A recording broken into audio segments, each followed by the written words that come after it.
been to a nautical-themed restaurant or bar, you've probably seen one of those plaques on a wall somewhere, and it has 30 different knots on it with Turk sets and all these fancy things. And people think that if you're going to go sailing, you have to learn all these knots, but you really don't have to. The only knots you need are for basic jobs. You might want to put a loop in the end of a rope. You might want to put a loop in the middle of a rope. You might want to tie two pieces of rope together, or keep a rope from going through a hole that it's not supposed to. And lastly, you might want to tie something to something else. Maybe you're bringing your dinghy up to a dock or to somebody else's boat, and you want to tie it off securely. Make sure your dinghy's there when you come back. If you can do those 5 things, you're in pretty good shape as a sailor. And the knots that we use are specifically great for those things.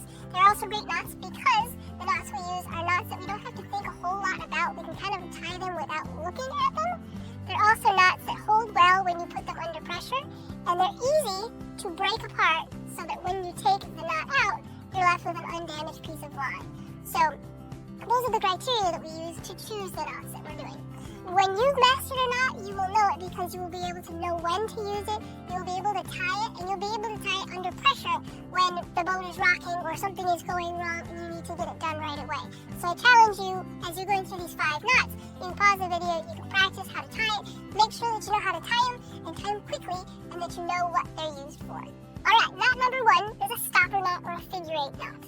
When you're on a boat, if you've got a line and it's going through a block, you want to make sure it doesn't pull out of that block and go crazy so you can't find it. So instinctively, people usually want to tie an overhand knot. Pretty easy knot, we're all familiar with it, right? The problem with an overhand knot is that the more tension you put on it, the tighter this knot gets, and sometimes it becomes nearly impossible to get that knot back out again. The other thing is this doesn't really add a ton of width to your line, so sometimes you'll have to add a second one, and it's just not a good knot to use. But there's a very easy variation to this that makes it the perfect knot to use. If you know how to tie an overhand knot, all you have to do is give it one extra twist before you put the end in, and you have a figure 8 knot. You can see it looks like a figure 8, that's why it's called a figure 8 knot. When you slip it down, it becomes bigger than an overhand knot, and it works really well for keeping lines from going through blocks when they're not supposed to. Now let's talk about tying something to something else. This is going to come in handy when you're using your dinghy and going to a dock. If there's a cleat there, you can just use a cleat hitch and tie off. But sometimes you don't, and sometimes you have to tie off to something. Something we like to use for that is called a clove hitch, and it's super easy to tie. This is what a cowboy would use to tie his horse up. You put it around whatever you want to tie to, put it under, put it over, pull it through the loop. And it looks like a knot that's not very secure, but it is secure. If you're really concerned about it, you can tie one more little hitch in the end of it to secure it. And it looks a little more secure, but it's just fine the way it is. This is what we use to tie down our awning. We leave a little loop in the end so it pulls right out, and we don't take that awning down unless it's like blowing 30 knots. So it's quite a secure line. So that is a clove hitch. Next, let's talk about putting a loop in the middle of a piece of line. Now, this line, I don't have access to the end, but that's not a problem because we're going to tie it right in the middle with something called an alpine butterfly knot. This is a great knot for if you go to the hardware store and you buy something, you need to strap it down to the top of your car and all you have is twine. This is what we use to tie my dinghy down during crossings. So what you're going to do, if you've ever played cat's cradle, it's kind of like that. You're going to wrap the rope around your hand 3 times and reach under the first one, grab the second one, pass it to your middle finger, and slide it all over. So the only thing you're holding onto is the middle finger, and then you pull. That is an alpine butterfly knot. This is, you can put another piece of line through this and use it as kind of a lever to give purchase and really pull something down tight, which is why we like to use it. And of course, it follows that rule where there's these little backs you can break and get the knot right out back to nothing. So that is an alpine butterfly knot. The next thing you might want to do is put 2 pieces of line together. Sometimes you've got a 50-foot line and another 50-foot line, and you really need 100 feet of line. So how do you put them together so that they don't come apart and so that until you want them to come apart? So the way that we do that is with something called a Zeppelin knot, which might be a new one for some of you. The way we do that is I create 2 fish in the line.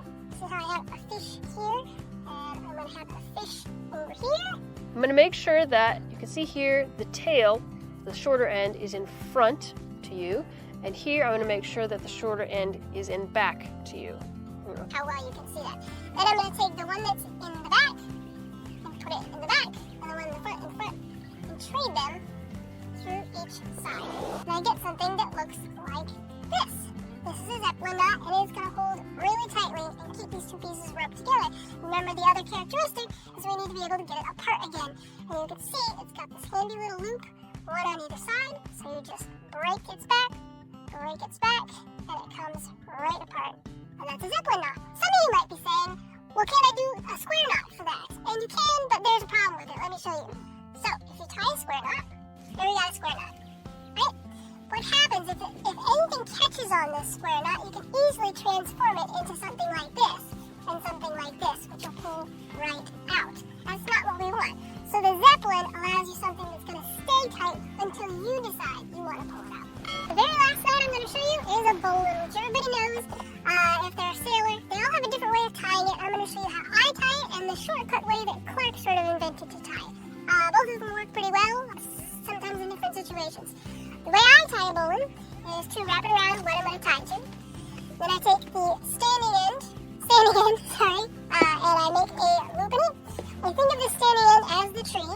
So the tree grows from underground. I say a long tree grows from underground. So you can see it coming up from underneath the loop. The rabbit comes up and runs around, back down the hole, out of sight, and that's a bowline tied just right. So that's the way I tie a bowline. Clark's way of tying a bowline is a little bit different, but it comes in handy when you have a little bit of prep time, but when it comes down to it, you have to tie that bowline really quickly. So he does the prep work first. He does a little bit of an overhand action here and passes the standing in loop through it, and then all he has to do is put this through the loop and pull on the standing in.